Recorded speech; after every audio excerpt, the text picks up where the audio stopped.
안녕하세요. 불사조 램지입니다. 드디어 월드컵이 끝나고 EPL이 돌아옵니다. 곧 1월 이적 시장도 열릴 텐데요. 이적 시장을 앞두고 아스날과 정말 많은 선수를 주고받았던 바르셀로나로 떠난 선수들을 모아봤습니다. 첫 번째로 마크 오베르마스와 엠마뉴엘 프티입니다. 1997년 입단 동기인 두 사람은 2000년도에 들어올 때처럼 함께 바르셀로나로 떠났는데요. 먼저 오베르마스는 아약스에서 영입돼 측면에서 뛰어난 속도로 아스날의 더블을 이끌었습니다. 당시 메이저 대회에 나갔다 하면 4강까지 가던 네덜란드 소속이었는데요.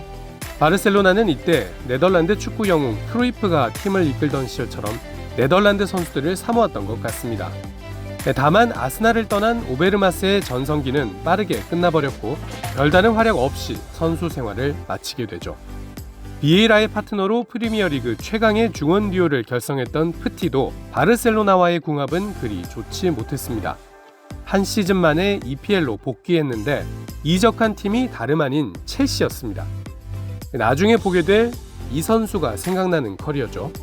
두 사람의 이적료는 합쳐서 3,200만 파운드, 당시 보도에 따르면 아스날이 거둔 이익만 2,300만 파운드에 달했다고 합니다.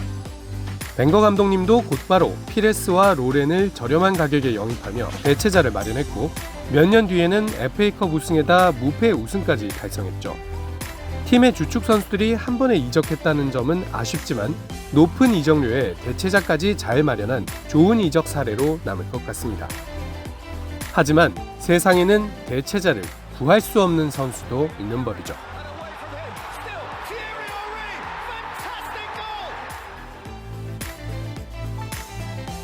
아스날의 주장이자 명실상부한 월드클래스 레전드였던 티에리 앙리의 이적은 메꾸기엔 너무 큰 구멍이었습니다. 야심찬 영입이던 에두아르도는 다리가 부러졌고 아데바요르는 팀에 충성심이 없었죠. 주장 완장을 이어받은 윌리엄 갈라스는 리더십이 부족했고 그 무게는 고스란히 어린 세스크 파브레가스에게 넘겨졌습니다. 물론 앙리는 선수 생활에 황혼기를 보내고 있었지만 위대한 선수를 팀에서 은퇴시키지 못하고 내보낼 수밖에 없었던 순간은 에미레이츠 구장을 지으면서 아스날이 견뎌내야 했던 암흑기를 예고하는 장면과도 같았습니다. 아스날은 팀 레전드 앙리가 얼마나 우승을 원하는지 알았기에 2,400만 유로의 이적을 허용했는데요.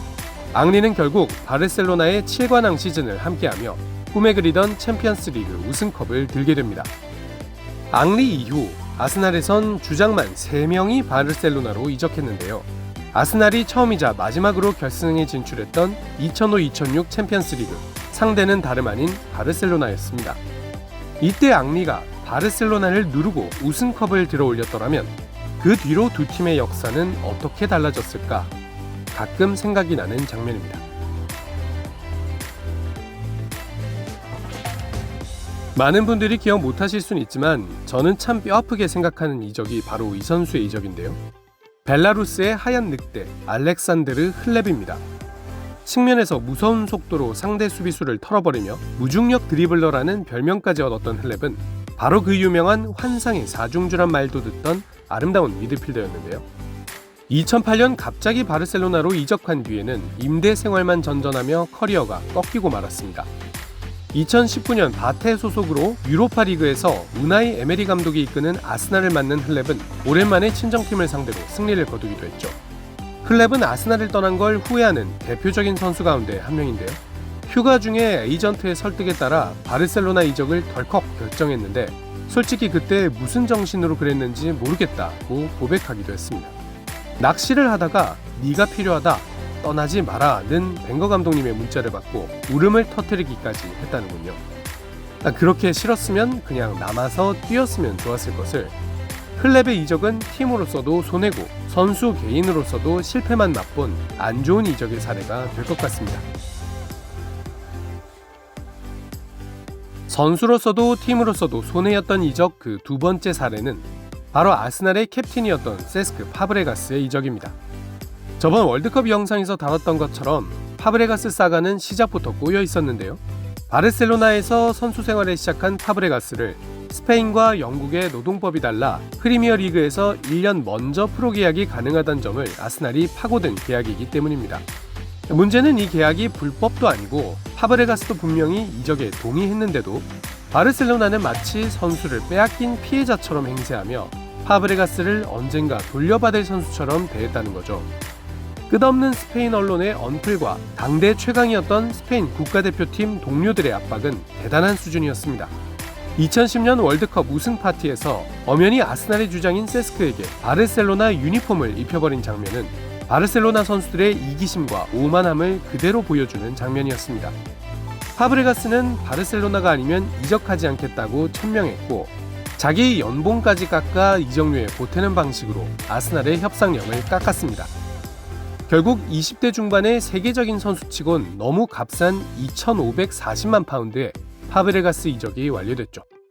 사비와 이니에스타의 후계자로 키워줄 것 같던 바르셀로나는 그러나 그렇게 난리를 쳐서 데려간 파브레가스를 고작 3년 만에 방출합니다.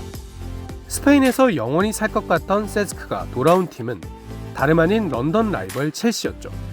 이 당시 아스날은 공격형 미드필더 자리에 메스트 외지를 영입한 상태였기 때문에 세스크를 데려올 여력이 없었습니다. 하지만 세스크가 아스날이 아니면 이적하지 않겠다고 버티면서 연봉을 깎았더라면 다음 시즌에는 데려올 수도 있지 않았을까요?